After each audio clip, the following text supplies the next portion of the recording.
open source AI coders. It's been the lack of data sets, and it's been the problem of dealing with new radically changing code bases. And the third thing is that basically the scope of our projects has been too large because our imaginations have been unbridled in this aspect.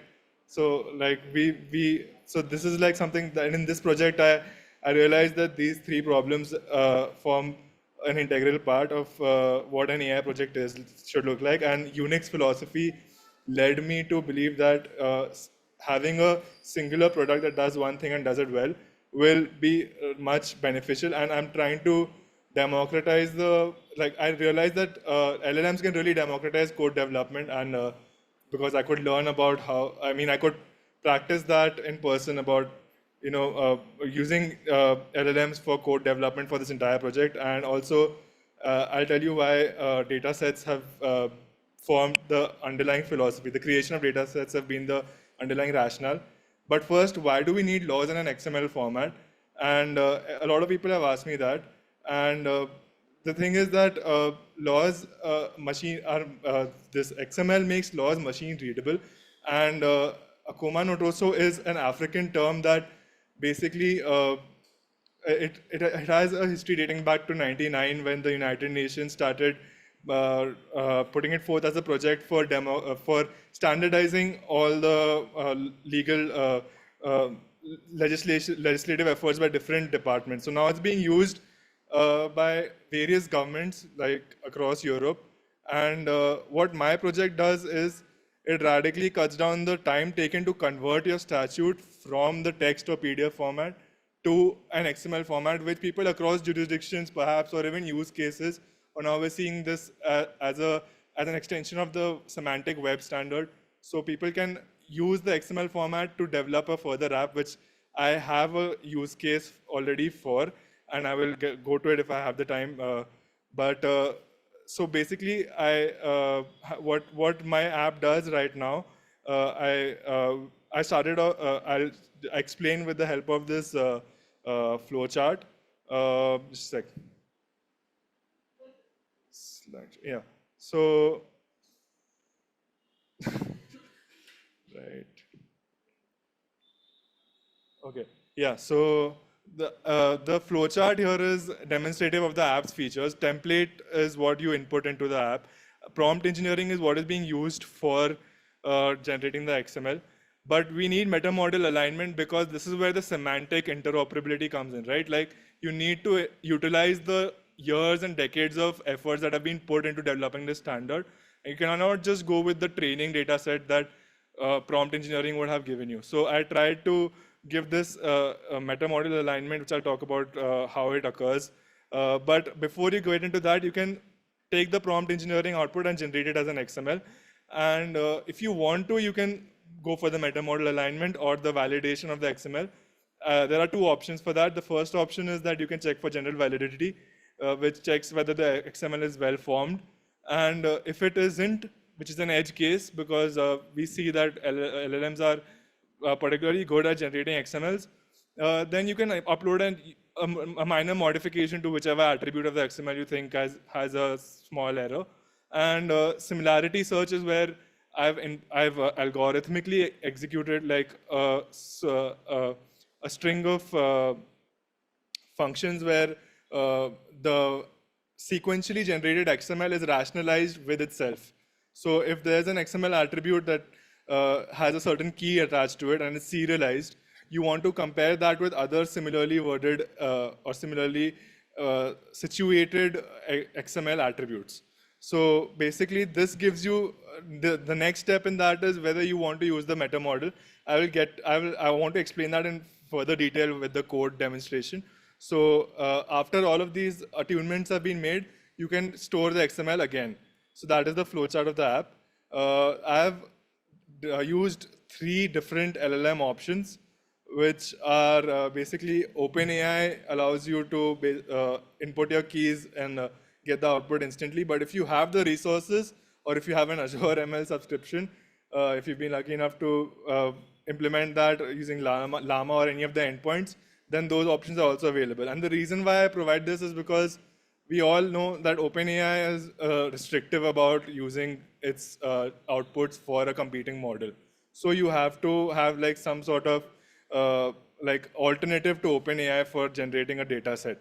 That's why I created this in two different phases. One is for the what you call the LLM using the local workflow, and the other is using the Schematise Streamlit UI. So this is the documentation where I've documented each module, and the reason I've done this here is because I wanted anyone who's willing to contribute or wants to help with this standardization process to know about each function. And since I was talking about the meta model, there are basically 7 meta models that you have uh, access to in this app, because these are the ones that have the most relevance in terms of a single enactment rather than an time endpoint classification, and no amendments and metadata that would require input. So you can give this to the LLM, like the context or the defeasible. These are all properties of the XML format. Like if you want to have a certain clause of a law is more applicable than a certain another law in a context, then you would choose defeasible. And this is really where all of this has been documented, but this is really where you can fine tune it according to where you think the LLM has gone wrong, because LLMs are indeterminate and we don't really know where it could go wrong. So I've been trying to, my attempt with this was to make it as close to perfection as possible. And so also I've rationalized all my decisions in the notebooks. Uh, just a sec. It's not going further. Yeah, so all the notebooks have a result and an introduction and a table of contents which shows how you can like implement each of the features, why I chose to go with, let's say, Llama to chat endpoints and not the completion endpoints, or let's say why I decided to implement something on Azure ML. So these also cover all the alternative coding approaches that I was learning throughout the development of this app. And so, yeah, the code base itself is quite indicative. Why is the text not showing? Yeah, so the code base here is indicated in the documentation. But what I'd really like to do with the time that I have is demonstrate how the app works, since everyone's been doing that. So I'll just go to the GitHub repository and try to so basically, this entire app has been a well-documented and rationalized framework that I wanted to have implemented for dataset creation. Because I've been in the past before this, been engaged in utilizing frameworks such as OpenAI for, it's an in-development project that I'm trying to really put this on platforms such as Justice Hub by Civic Data Lab, so that I can basically make this legal expertise in terms of annotation of data sets more widely available to people. And that's really what I think I've been successful at to a relevant degree. But that also it does not limit you from only using data sets. As you can see with this demonstration that I'll just load. So yeah, this is the demonstration. You can run the app on Streamlit. I've hosted it there on the community cloud. So the GitHub repository has a flowchart that I just showed you.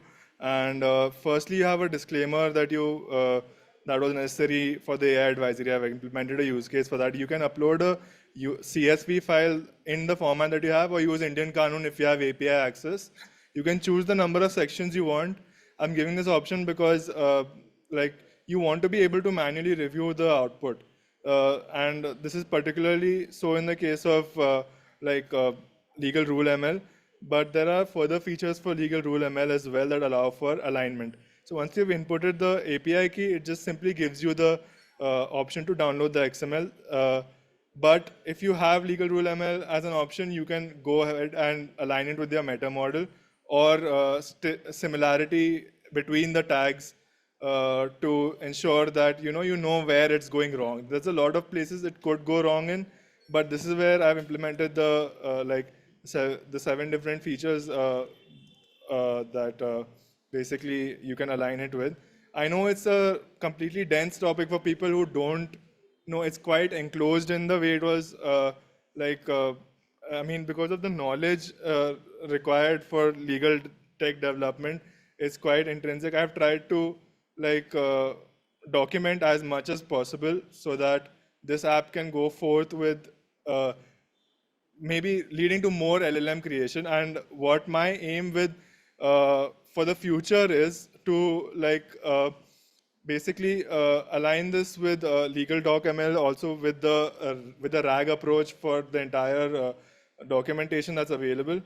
And the reason I've not done that right now is because the documentation is very specific around certain terms. You cannot use a vector store for semantic matching, because so what I've done is I've used a self-querying retriever for that, but it's all built on LangChain so that I can uh, implement other models for the text generation, so that I can build an LLM chain using another approach or a RAG approach.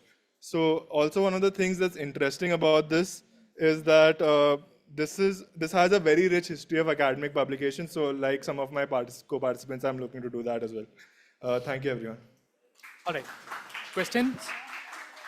Compared the XML output produced by the tool versus manual output, and is any sense of how good the tool is at this point? So I've done that using my own manual annotation. I've been able to develop a use case where I deliver a compliance checklist for people. But the reason I've not been able to compare the LLM output with manual is because it doesn't have all the relevant what do you call, it's a very subjective process. So if somebody wishes to code something in an XML, a specific element of a law can be denoted in any different tag. So that's why I refrained from doing that, because I was more interested in implementing the use case for this.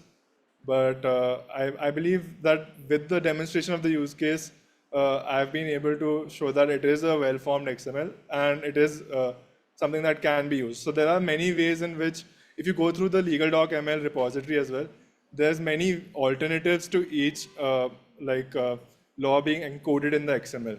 So there's really no comparison of which one to align it with. There's really, I mean, but honestly, I was struggling with the benchmark of it. So how did the, just explain for us again one more time, how did the model learn how to produce XML in that particular standard? I put the chat prompt template using the LegalDocML documentation. So for example, the LegalDocML has a statute, and they tell you how to represent it in the repository using XML. So it's all open source under their... But does that template cover all the different options? Because it does not, I've allowed you to also tweak it with the help of a meta model. Because it does not cover all the different functions, there will be some subjectivity regarding where it goes wrong in your assessment. And if you see that it goes wrong in regarding defeasibility or associations or context, for example, then you could tell it to, basically it's an interactive process. You could keep doing that iteratively. Yeah, I think Ashok is asking this question, which is, how does it handle variations in legal text? Example, the Constitution of India has a part of I think implies article structure, and that are numbered. However, given the large body of legislations, there are different legal traditions in drafting, right, etc. There are a lot of variation in structure and in hierarchy. How does AI transcription to XML handle such variations? That is, technically it's well-formed is one thing, but is the document legally or semantically well-formed? Yeah, so I was trying to expedite the creation of this legally or semantically well-formed XML. So I was not able to, let's say, This is not something that would generate different XMLs across time, but that is something you would have to feed it with the context that you give it. Got it. And it'll, Sorry, I was not able to understand. Like today to an LLM, if you provide a document, is it able to generate an XML? I'm sorry, any LLM? Any LLM, if you provide a Yeah, document, it will generate an XML. Any LLM will, but yeah, I mean, I haven't tested all LLMs, but OpenAI, Claude, and Okay. Llama So has. you just use that and retrained it with specific documents? Or Not just that. So basically, I used XML operations on that, which involved like removing the surrounding information so that it is a well-formed XML, and similarity and metamodel. These three things were the extra information that I fed it. And Okay. it was all built on LangChain so that people who want to contribute can. Yeah, this is post-processing after you get an XML, correct? Yeah, this is But, but I do feed it a chat prompt template. So there are example prompts that Sunil was asking me about, like which Okay. law do you feed it. Okay. So you can choose which law you want to give it as an example, and then it will give you according to that format that you fed into the example prompt. Okay, interesting. Actually, I'll ask a question this time. So maybe I'm just trying to clarify what you've done. Okay, so you've given a bunch of prompts, or one or many prompts, including one from the paper that you mentioned. You use that in order to get the model to generate a technically correct XML with the correct legal structure or hierarchies. This might not be semantically or completely legally correct, but at least it's providing a valid XML. To achieve this, you also said you have similarity on semantic. Similarity and metamodel, yeah. And your metamodel, you had trained that? No, so that was available in the documentation. I see. I allow you to choose which one you think is more relevant. Okay, so there are a bunch of metamodels which you are using. And what does the metamodel do? It aligns it with the specific part of the legal rule ML. Got it. Okay. And so there is a India specific metamodel also available. That is that ontology is being developed right now. It's not. Got it. So you are setting up, testing this in US rather context potentially. No, so there isn't an India specific Got it. Okay. And this similarity one that you developed yourself. Similarity as using the simple ratio of Fuzz-Levenstein distance. Oh, I see. Okay. All right. Okay. Any more questions?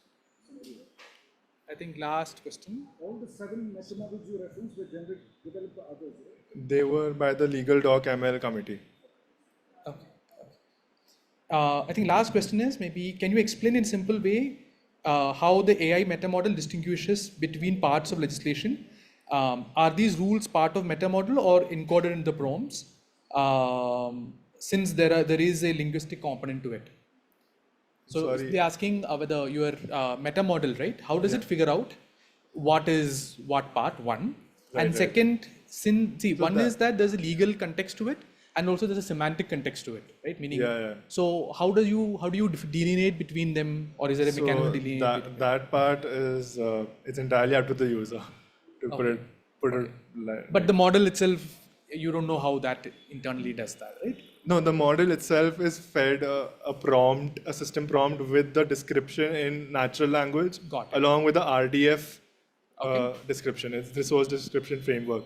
That's also kind of an XML framework. Got it. Okay. Yeah. Like, how do you validate the final XML? Is there a way, like, you again generate a document out of it, do some comparison? How would you trust that XML is really captured? That is up to the user. Actually, I wanted to develop a script for that. I've added it to my repository right now, but what it does is it does it for the use case. So I do have that script in my repository, but I've not been able to test it alongside the LLM. So I have that ready as a separate component. What does that script do? I mean, it basically checks whether, firstly, if the XML is well formed, because that's a very big component of ensuring that your semantic, it's a very fine-tuning kind of detail that you need to do. And so then it gives you, there's various component levels in it of abstraction of extracting the data from the XML and ensuring that, yeah,